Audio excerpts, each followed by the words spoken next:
Por favor, amado irmão, abra sua Bíblia no livro de Atos dos Apóstolos,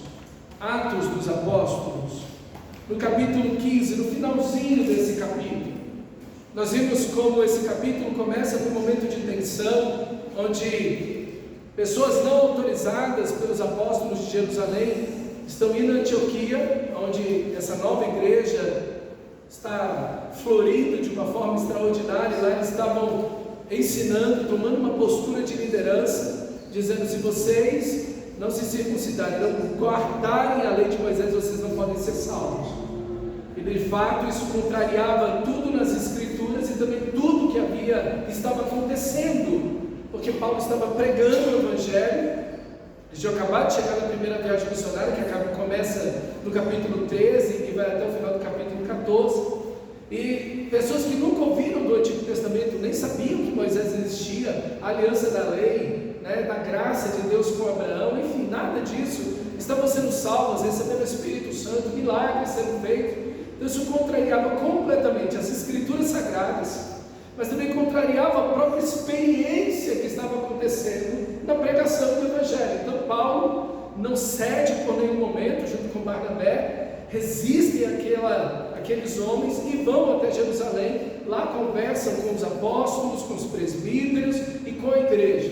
Então ali chama-se o Concílio de Jerusalém. Essa reunião do capítulo 15 chama-se o Concílio de Jerusalém. Ali fica decidido que os gentios, isso é, todas as nações, ninguém precisa nem ser circuncidado, nem guardar a lei de Moisés para ser salvo, ok? E que esses costumes que vinham do Antigo Testamento tinham pleno cumprimento. Paulo vai falar isso em seus cartas, tem um pleno cumprimento na graça de Deus. A circuncisão, na realidade, é uma vida de santificação.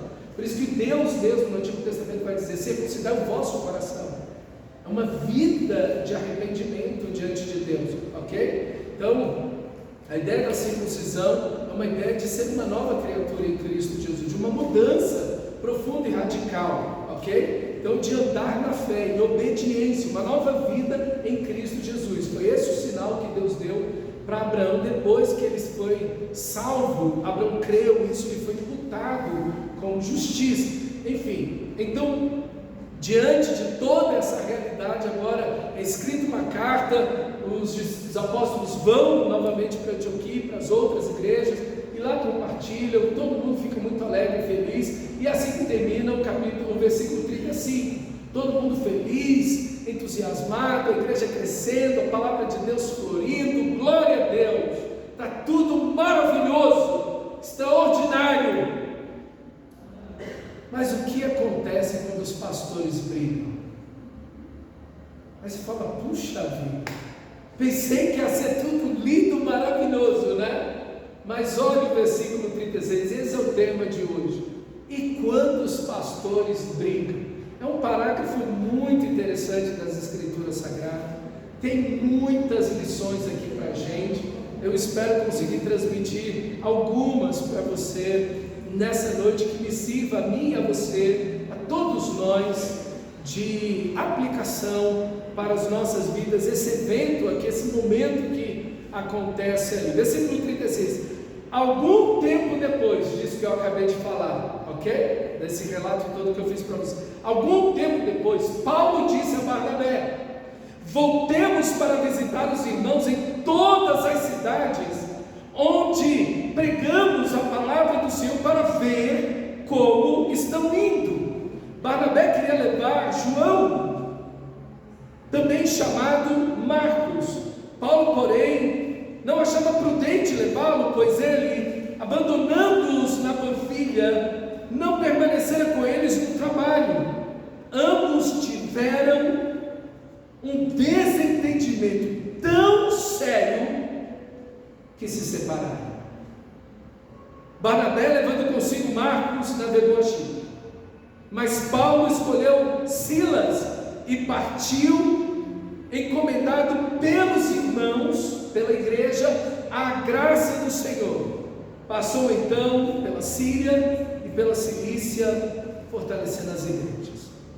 Meus irmãos, esse capítulo 15 termina com uma nota tão pesada, tão alguns dos maiores gigantes do Novo Testamento, Paulo e Barnabé. Não dá para melhorar isso. E esses dois homens brigam. Você fala, gente, é possível um negócio desse? Né? E você vê, são homens de oração, são homens cheios do Espírito Santo, são homens cheios de fé, são homens cheios de amor. Barnabé, que tem antes conhecido como João, ele vende uma propriedade, coloca os bens aos pés dos apóstolos para distribuir isso lá em Jerusalém para os pobres. Um homem cheio do amor de Deus, da graça de Deus, cheio do Espírito. Paulo viu o Senhor, que coisa extraordinária, né? Homens de oração, homens da palavra de Deus, homens usados pelo Senhor. Deus tinha feito milagres, curas, libertações por meio da vida deles. Dezenas, centenas, talvez até milhares de pessoas tenham sido salvos nessa primeira viagem missionária. Não sabemos precisar a quantidade de gente. E esses homens tão cheios do Espírito Santo agora estão brigando. E o motivo está lá no capítulo 13, versículo 13, como o próprio texto sagrado começou, Paulo citando aqui.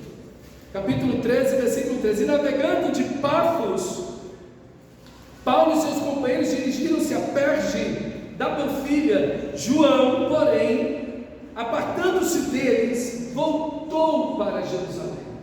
Esse é o ponto do cisma, do terremoto, da divisão que se dá entre esses dois gigantes na fé. Então, a primeira lição aqui: não importa quão homem de Deus você e eu sejamos, quão mulher de Deus você e outra irmã possa ser, você e eu não somos perfeitos em como pensamos e em como agimos. Todos nós somos passíveis de falhas e de erros.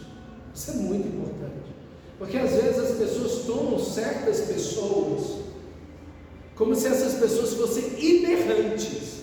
Não, inerrante é a palavra de Deus. O resto, todo mundo é pecador. Então todo mundo é passível de erro. Eu sou passível de erro. Eu posso errar. Eu sou limitado em mim mesmo. Eu posso tomar decisões equivocadas. Eu erro. E quem mais conhece isso depois de Deus é minha esposa e meus filhos, que vive comigo, sabe minhas falhas, meus erros.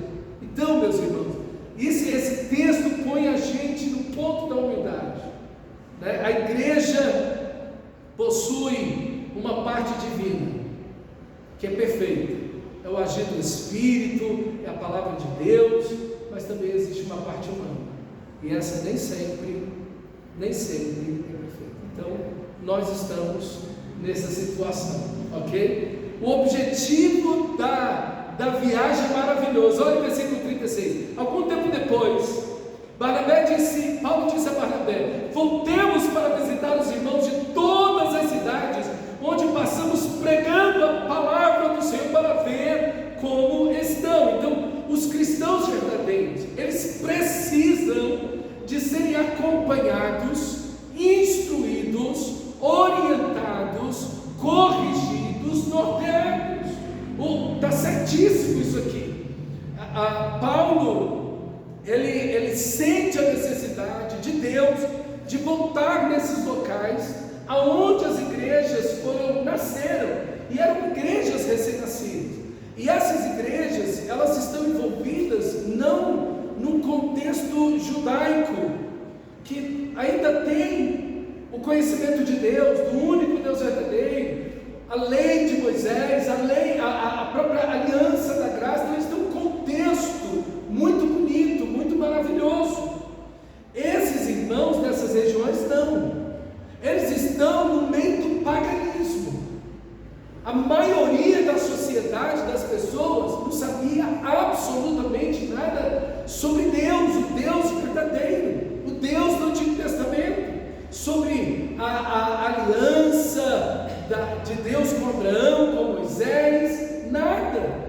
Eles adoravam outros deuses e eles viviam no paganismo. E no paganismo, quanto mais deuses, melhor. Mais protegido eu estou, mais abençoado eu estou, porque eu tenho mais deuses, e quanto mais deuses, melhor para mim. O benefício é para aqueles que adoram esses deuses. Então, o paganismo abraça a maior quantidade de deuses possível. Por isso que você não vê, quando um país era conquistado por outro, uma nação conquistava outra, ninguém jogava os outros deuses fora. Não, eles absorviam tudo, eles misturavam tudo. Então eles tinham aqui os deuses dos gregos, dos romanos, eles também tinham os cultos e os deuses das cidades locais, que cada um inventava, e eles também tinham os cultos e os deuses orientais, do Egito, da Pérsia e da Ásia. Então aquilo era um tumulto de troços de deuses que estavam ali. E o paganismo, ele não apenas tolerou todos esses deuses e abraçou tudo isso, mas ele estava infiltrado em tudo, em todos os tecidos da sociedade. Por exemplo, no casamento, na morte, no nascimento, na colheita, na plantação, em tudo, as crendices, deuses, feitiçarias, tudo estava envolvido no paganismo. Não tinha nada que não tivesse envolvido no paganismo, ok? Tudo estava abraçado pelo paganismo. Todas essas áreas da vida, mas também a economia. O centro econômico de todas essas cidades eram os templos pagãos. Lá se comprava, se vendia, se pagavam os impostos, se vendiam e compravam escravos, carne, alimentos, tudo era feito em torno do templo. Os templos pagãos, eles eram o centro econômico, mas também era uma expressão cultural. O paganismo estava na literatura, o paganismo estava na arte, no teatro, na música, nas histórias, a história não com H, a história verdadeira, mas a história com E, essas histórias, essas lendas, tudo isso. Aí a gente olha para o Brasil e vê a mesma coisa. Você vê que, por exemplo, essas histórias que tem, né, que existem, que estão no imaginário das pessoas, ok? Até mesmo costumes. Eu tenho um livro dos 500 anos da história da criança no Brasil, muito interessante esse livro, e lá estava mostrando como as crianças, a mulher quando ia dar à luz um filho, e nessa época no Brasil ainda havia o canibalismo, o próprio livro descreve isso, amarrava uma galinha no pé da mulher, enquanto ela ia parir o neném, para que o espírito da morte não atingisse a criança, atingisse a galinha. E depois do parto matava a galinha, a mulher comia a galinha. Daí a canja de galinha para a mulher.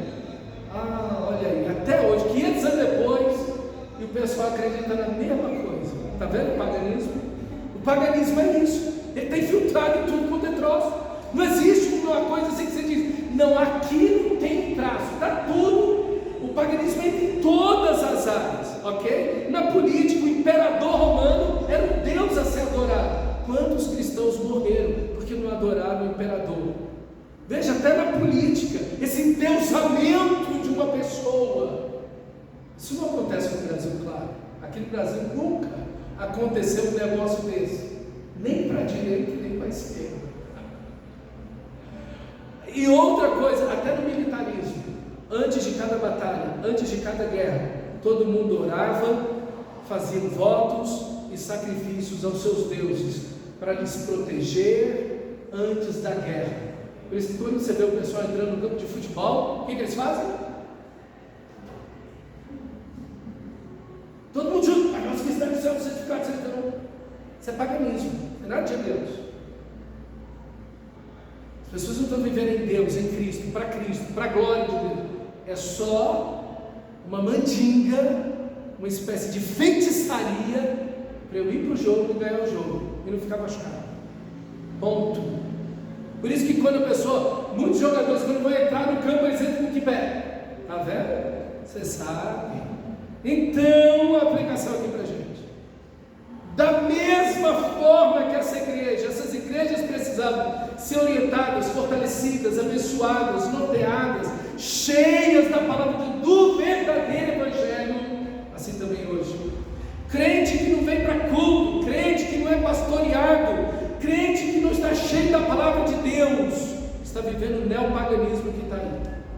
Existe um neopaganismo, a ressurreição do paganismo nos nossos dias.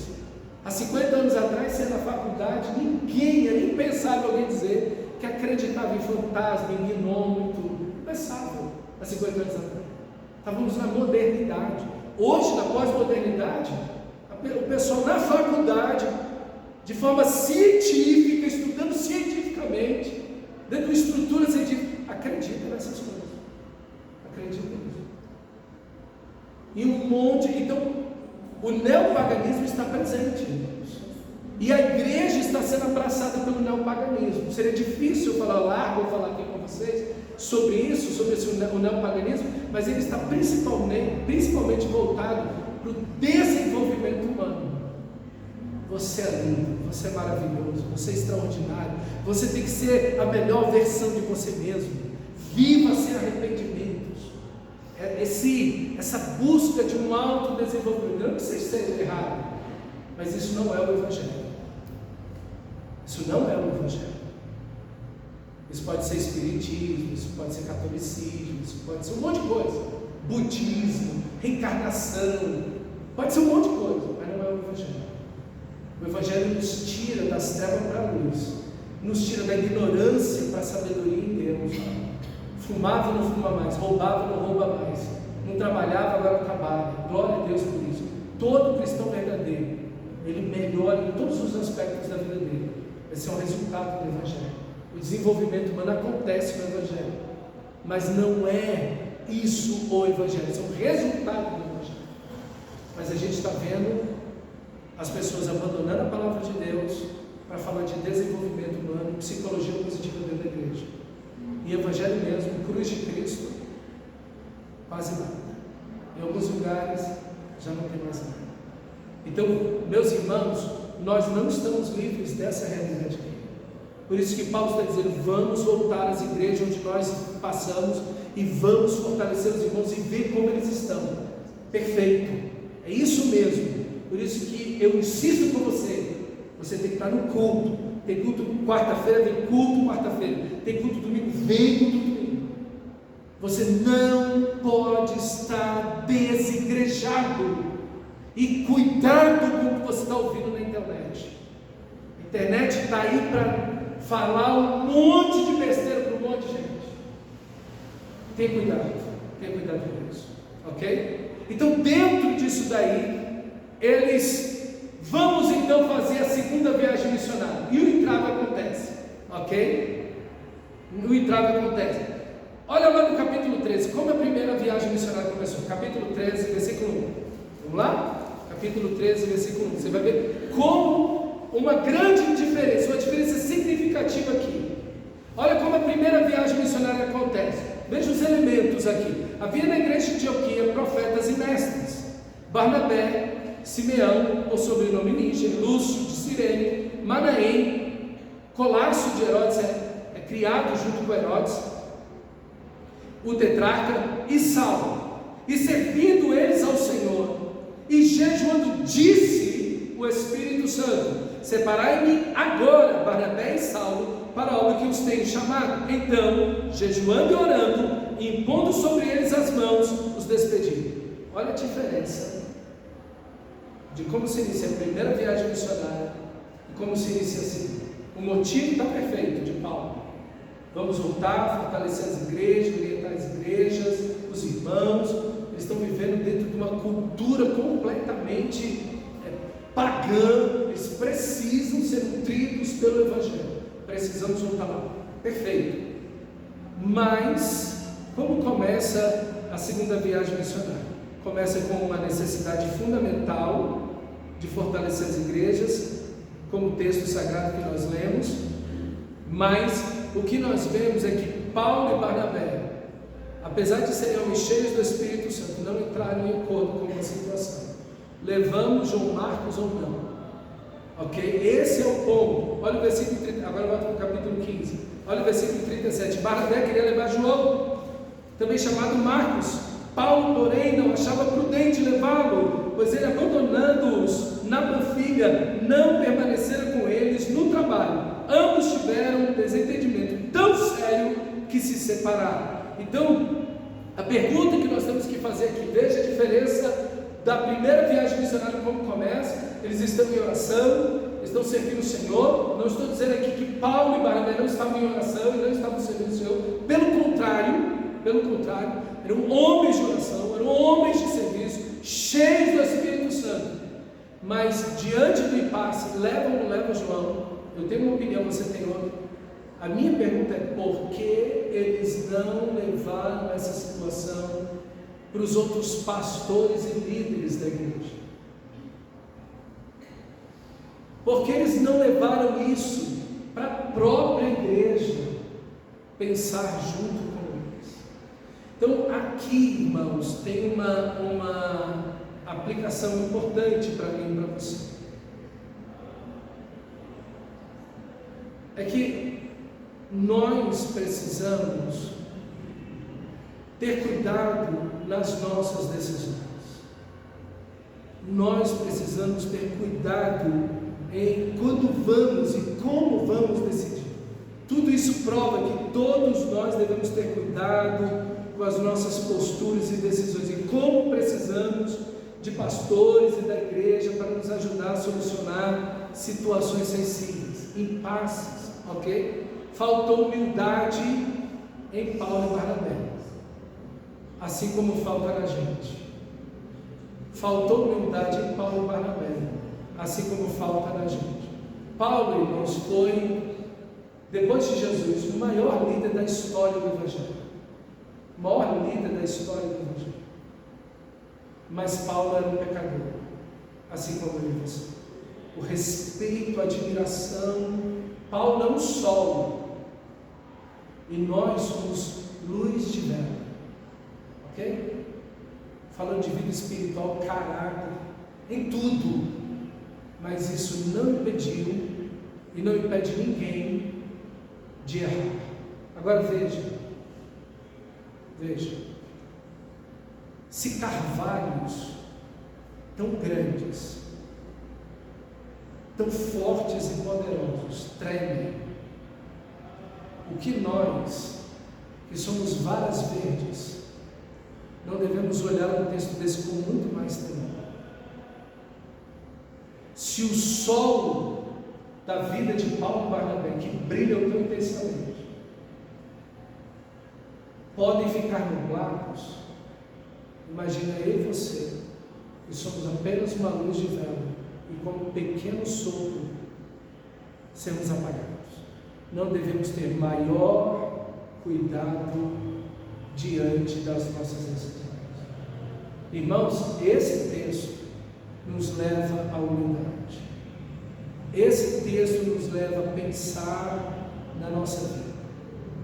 Então, mesmo planejando e decidindo pelo reino de Deus, podemos atropelar uns aos outros diante de homens tão piedosos que podem cair em erros. Quanto mais nós devemos temer e vigiar. Então esse texto é para mim e para você.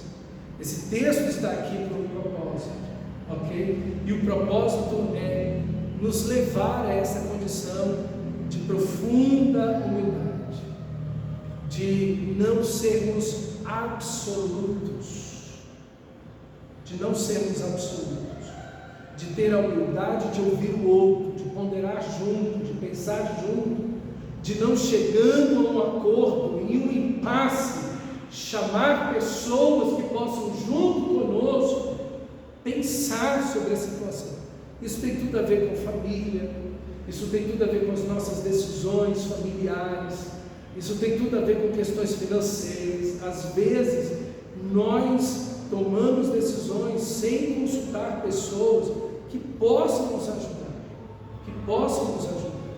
Irmãos, tenhamos humildade. Esse texto tem essa grande lição aqui para mim e para você. Qual era a razão de Barnabé querer levar Marcos? Vamos ver a razão de Barnabé e depois a razão de Paulo, ok? Barnabé tem uma razão central: dar uma segunda chance a Marcos, que tinha falhado na primeira viagem, mas que poderia ficar firme na segunda viagem. Essa atitude de Barnabé é bem típica dele, o filho da consolação. Aquele pessoal tá com o coração grande. Ah não, pastor, poxa vida, né? Olha, vamos, né? Vamos, poxa gente, não, calma aí, né? Aquele pessoal, coração grande, sempre tem essa gente na igreja, glória a Deus por isso.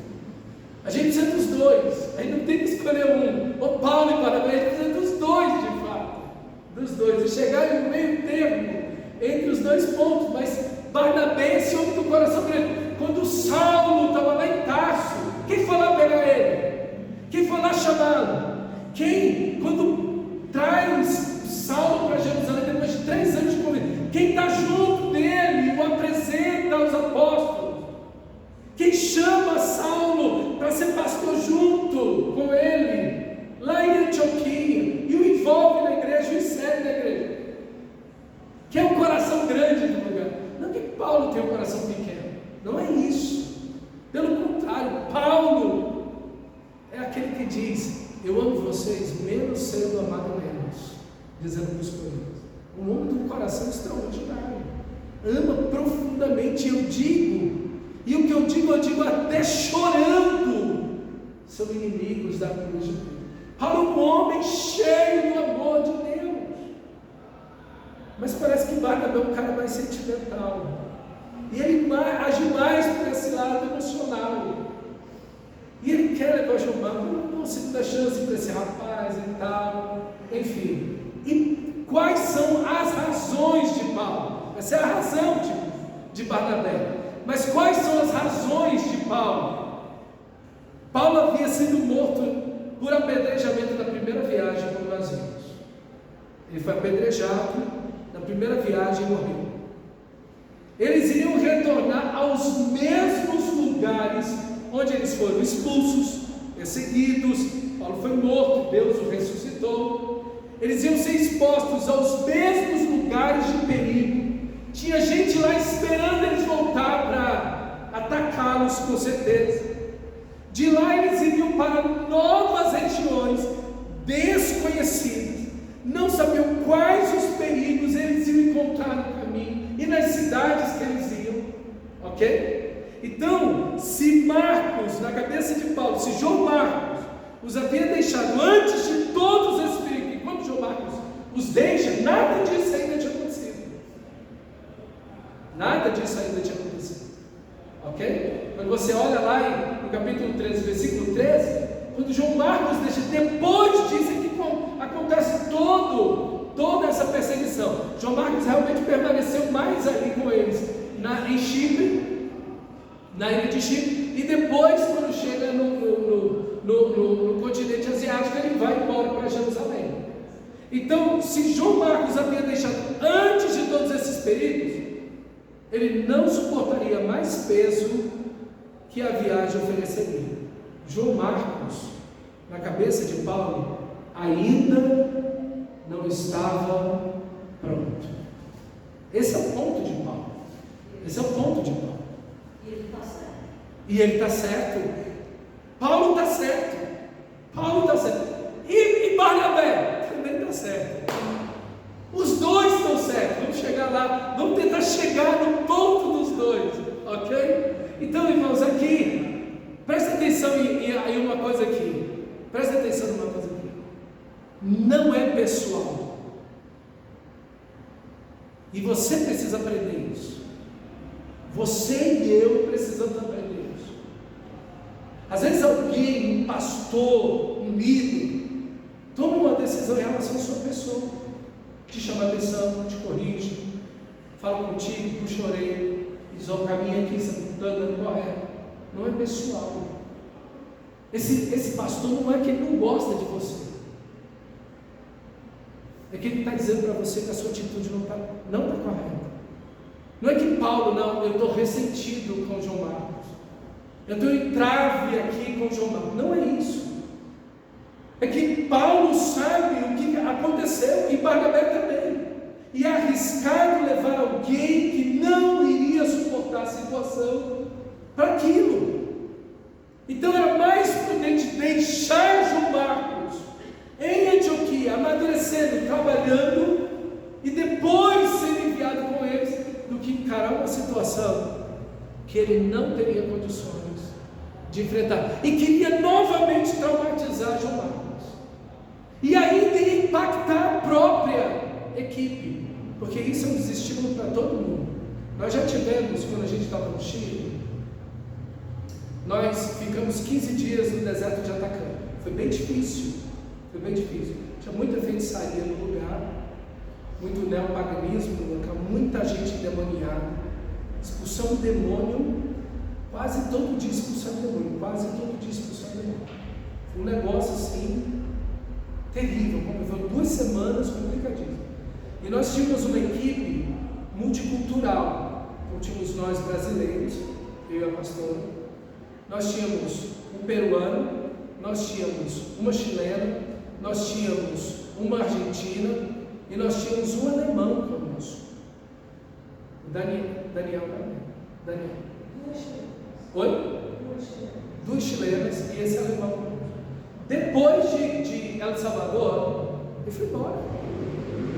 Ele falou, cara, não aguento isso aqui não. Ele foi embora. Ele voltou para Santiago, a gente estava no norte, ele desceu para Santiago e de lá já foi para a Alemanha. Foi embora. Ele falou, cara, não aguento isso aqui. Isso aqui não dá para mim. O moral da equipe, todo mundo sente. Chamamos, conversamos com ele, não faz isso, cara, vamos continuar firme, não aguenta isso aqui, não, foi embora, pegou as coisas dele e foi embora. Então, isso tudo tem um impacto, não apenas na vida dessa pessoa, mas tem um impacto na vida da equipe inteira. E Barnabé, coração grande, não, vamos lá, gente, né? Mas ele não estava pensando em uma realidade que poderia vir. Então Paulo está totalmente certo aqui, totalmente certo. A atitude de Paulo é totalmente certa, mas eu quero dizer para você que não é pessoal. Qualquer pessoa que estivesse nessa situação, Paulo agiria assim. Então preste atenção em mim. Quando a pastora chamarmos a sua atenção, não é pessoal. Não tome como pessoal. Pastor não gosta de mim, está chamando a minha atenção. Não! Pastor me ama, por isso está me chamando a atenção. Glória a Deus, obrigado, pastor. Obrigado, pastor. Está chamando a minha atenção, está me direcionando. Estou eu andando pelo caminho errado. Está aqui você, amando, orando por mim e me chamando a atenção. Ele disse: não, anda aqui, meu filho. Anda aqui, pelo amor de Deus. Segue no caminho correto. E ele vai fazer isso, e ela vai fazer com qualquer um da igreja. Não é porque sou eu, é porque é o outro. É com qualquer um. Entende isso? Não é pessoal. E isso é que é importante entender. O que nós geralmente fazemos quando alguém chama a nossa atenção é tomar um ponto pessoal. Assim você faz na sua família. Sim ou não? Se alguém na sua família te chamar a atenção, o que você vai falar? Fulano de tal não gosta de mim. Minha tia não gosta de mim. Meu tio não gosta de mim, chamou minha atenção. Fulano de tal não gosta de mim. Você toma aquilo de forma pessoal, e isso está errado. Está errado, não faça isso. Não é que Paulo está rejeitando Marcos, mas está protegendo João Marcos de circunstâncias para as quais ele ainda não está pronto. Paulo revela posteriormente o amor que ele tem por João Marcos. E aqui é importante, quando você estiver lendo sua Bíblia, tem outros eventos aonde esses dois se encontram. E aí, quando você abre a sua Bíblia, lá em Colossenses, no capítulo 4, versículo 10, Colossenses 4:10 diz assim: saúda-vos, Paulo está escrevendo aos Colossenses, preso na pior prisão do mundo, Mamertinho, onde ele escreve as 3 cartas da sua prisão: Efésios, Filipenses e Colossenses. Ele está próximo de morrer, ok? Paulo está próximo de morrer, da pior prisão do mundo, e ele está escrevendo aos Colossenses, ele diz: saúda-vos, que está mandando saudação para vocês, Colossenses. Aqui, Aristarco, prisioneiro comigo, e João Marcos, primo de Barnabé, está comigo aqui. De quem vocês receberam instruções, se ele for ter convosco, acolhei-o. Irmãos, esse texto aqui para mim é fantástico. É fantástico. Porque João Marcos não tomou isso de forma pessoal. E Paulo também não. Paulo também não. Paulo não tomou isso de forma pessoal. E agora o menino está pronto. O menino virou homem. E agora está preso junto com Paulo, na pior prisão do mundo. Olha o resultado de você guardar uma pessoa, às vezes de botar uma carga sobre ela que ela não pode suportar, e levar essa pessoa à maturidade gradativamente. Outro texto, Filemão, também no final da vida de Paulo. Filemão, capítulo 1, só tem o capítulo, versículo 23 e 24. Saúda-vos, Epáfras, prisioneiro comigo, em Cristo Jesus. Marcos também está preso. Aristarco, Demas e Lucas, meus companheiros. Quem está preso junto com ele? Marcos. Olha aí que bonito. O menino cresceu. Está vendo? Quer dizer que o Barnabé era parente do Marcos. Era sobrinho, ele era tio de Marcos. Esse é o segundo motivo porque ele queria levar ele. Sim. Porque Calma. ele precisava levar ela. Não bota fogo na feira, não, calma. Ele pergunta isso, porque você já tinha falado isso também, né? Sim, sim. Então existe uma característica pessoal aí no meio. Além disso, aí Sim, tem uma ideia, você está certo, a pastora também, que existe aí também, e aí pode ser a segunda razão, é o aspecto familiar, é meu sobrinho. E aqui a gente precisa fazer a diferença, irmão. Às vezes, e aqui Paulo está totalmente certo, e Barnabé tinha que ter aceitado o que Paulo disse. Eles deveriam ter levado para a igreja, eles deveriam ter levado para outros líderes, eles deveriam ter orado sobre o assunto, eles deveriam ter ouvido o Espírito Santo. Disse-lhes o Espírito Santo: separei-me agora para a salvo. Tinha condição para isso, mas no lugar disso, eles agiram no calor da emoção. Paulo e Barnabé. Paulo e Barnabé. Isso aqui poderia ter terminado diferente. Mas Paulo é ligado pela igreja. Sim, Então, sim. aí foi o professor. Sim, aqui parece, e aqui eu vou entrar no fator Barnabé de novo. Calma aí, estou chegando. Eu sei que a cabeça da gente começa a pensar, né, em detalhes e tudo juntando a história, mas é isso mesmo. Só o último texto de Marcos aqui, 2 Timóteo, capítulo 2, ou capítulo 4, versículo 9 ao 11. Tudo já no final da vida de Paulo. Está vendo? E quem está lá? Marcos de novo. Vai dizer assim o texto: procura vir ter comigo depressa. Paulo está dizendo para Timóteo: procura vir ter comigo depressa, porque Demas, tendo amado o presente século. Hoje em Filemão, Demas está preso lá. Agora Demas, na carta de Timóteo, amou mais o mundo. Olha que coisa. Porque Demas, tendo amado o presente século, me abandonou e foi para Tessalônica. Crescente foi para Galácia, Tito para Dalmácia. Somente Lucas está comigo. Toma contigo Marcos. Então, onde Marcos está? Na cidade de Éfeso. Timóteo é pastor na cidade de Éfeso, na igreja de Éfeso. Traz contigo, toma contigo Marcos e traz-me. Traga-o contigo, porque ele me é útil para o ministério. Não é lindo isso? Não é lindo isso? Muita gente faz o que? Não, então me chamou a atenção na igreja, não volto mais nessa igreja. Nunca mais eu trabalho com esse apóstolo Paulo aí. O cara é duro, o cara é rígido demais, ele é estreito demais, é do jeito dele, e se não for do jeito dele, não é mais de jeito meu. Nunca mais eu quero nem olhar na cara de Paulo. Não é o que a maioria de nós faria? Sim ou não? Não é? Paulo me rejeitou.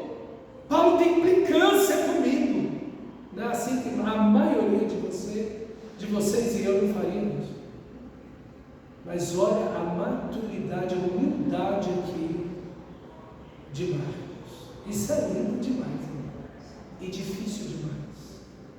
Porque hoje, se você chamar a atenção de uma pessoa na igreja, sabe o que a maioria das pessoas fazem, dos crentes fazem? Sai de uma igreja e vão para outra. Nunca mais eu volto naquela igreja para me chamar a atenção. O pastor me chamou a atenção. Irmão, não há como você crescer se você não for corrigido, se você não for orientado. Irmão, não pode ser assim. Vamos aqui nessa direção, dessa forma. Olha, aqui é melhor. A Bíblia diz assim, assim. Ninguém precisa ser áspero com ninguém, nem deve. Nem deve. Mas você precisa aceitar orientação. Assim como eu também. Quando eu tenho casos difíceis, quando eu tenho situações difíceis para tomar decisões, eu sempre consulto outros pastores. Sempre. Eu não tomo decisões sozinho. Eu vou no outro pastor mais velho, mais experiente do que eu. Pastor, eu estou nessa situação.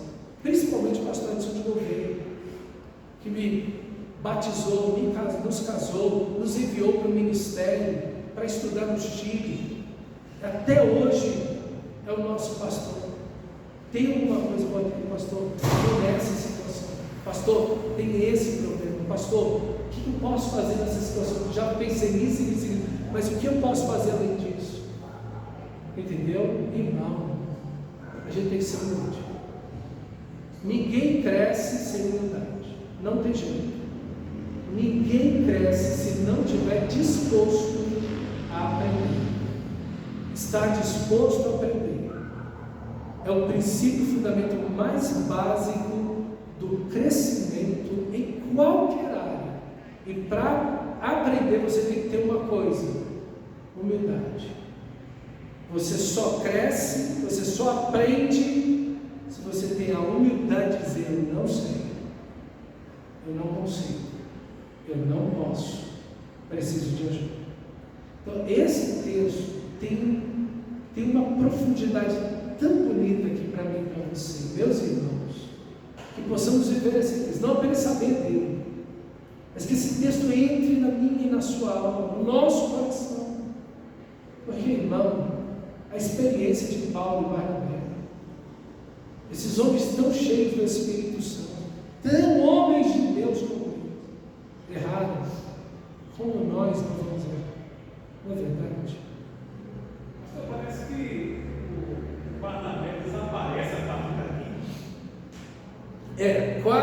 A partir desse momento, Barnabé ele some da história do livro de Atos, por causa do propósito do livro de Atos. O livro de Atos tem como propósito mostrar o início do nascimento da igreja, os primeiros anos da vida da igreja, a conversão de Saulo de Tarso, que é apresentada 3 vezes no livro, ok?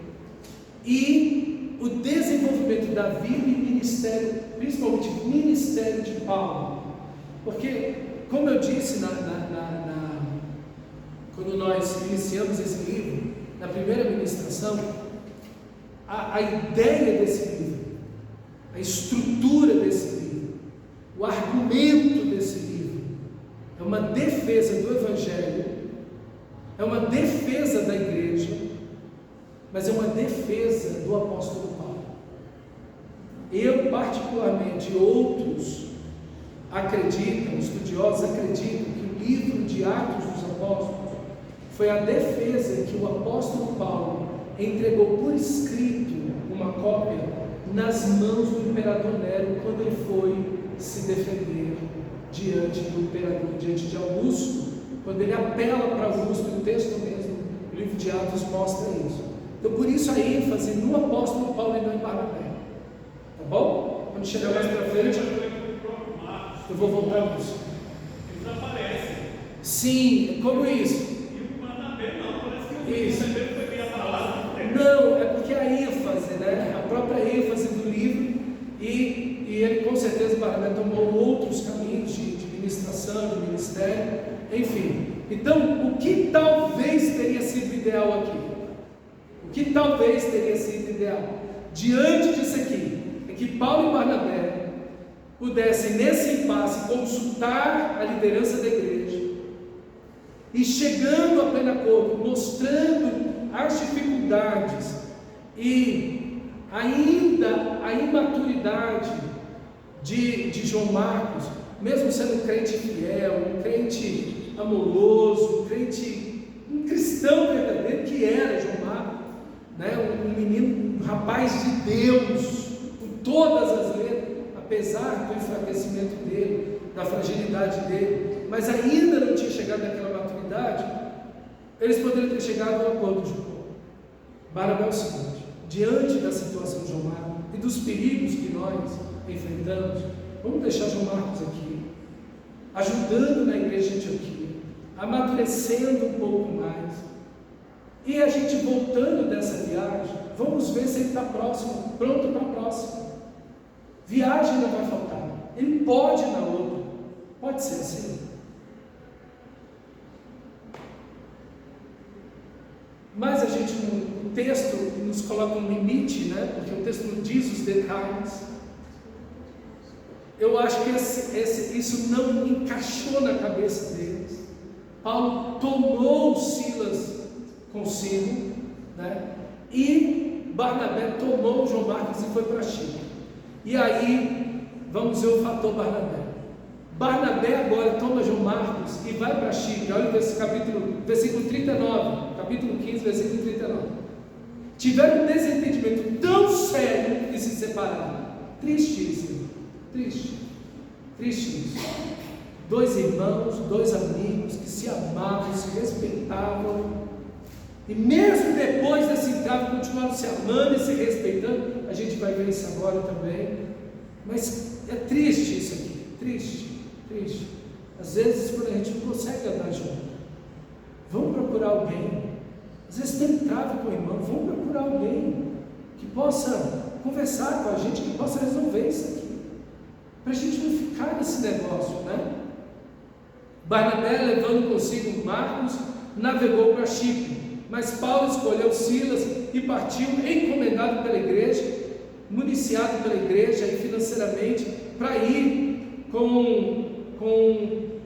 junto com Silas, pela graça do Senhor. Então partiu para a Síria e pela Cilícia, fortalecendo as igrejas. Então qual é o fator aqui, Barnabé? É que ele toma esse rapaz imaturo, sem tanta resiliência, sem tanta capacidade, e faz dele prisioneiro de Paulo no final do ministério. Então Barnabé trabalhou na vida de João Marcos. A gente precisa de gente assim. A gente precisa dos dois. A gente precisa daquele que vai dizer: não é hora de botar esse rapaz no ministério, não é hora de dar a liderança para essa pessoa. Mas a gente precisa, ao mesmo tempo, de alguém que invista na vida dele.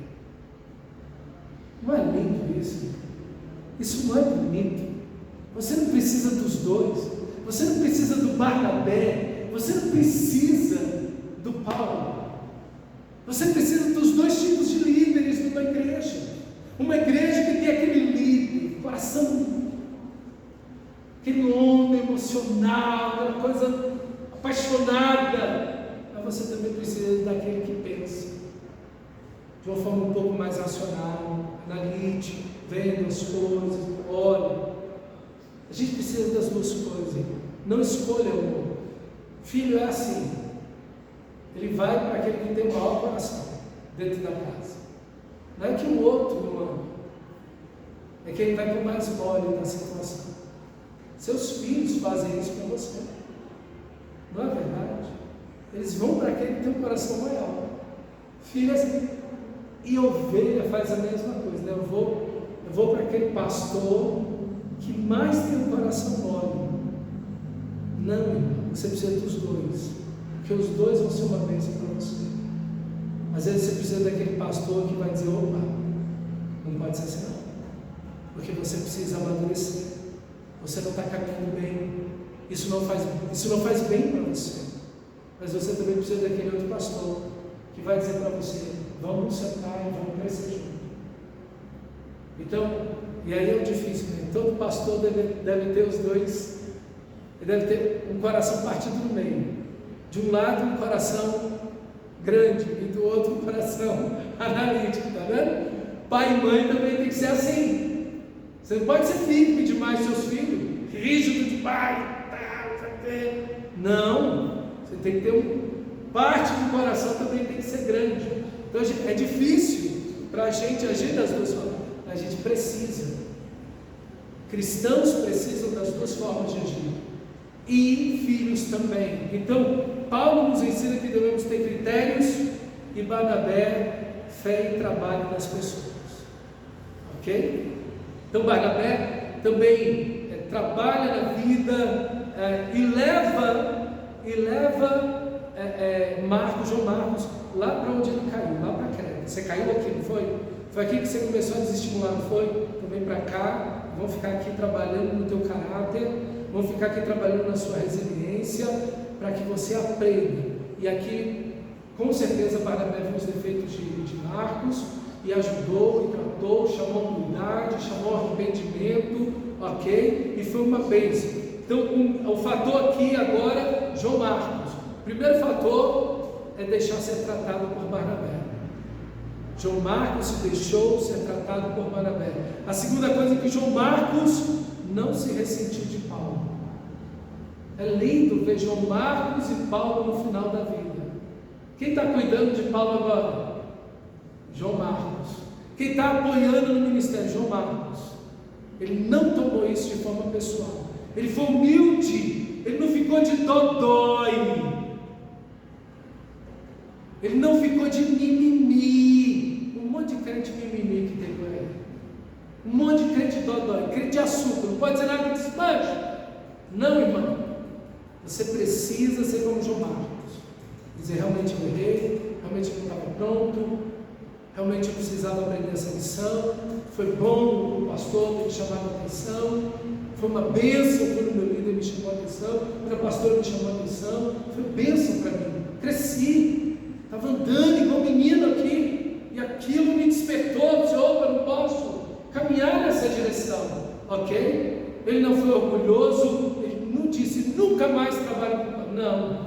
Pelo contrário, ele foi e precisou admitir sua culpa, suas falhas, seus pecados, e então voltar lá em Paulo e admitir, Paulo, realmente você estava certo.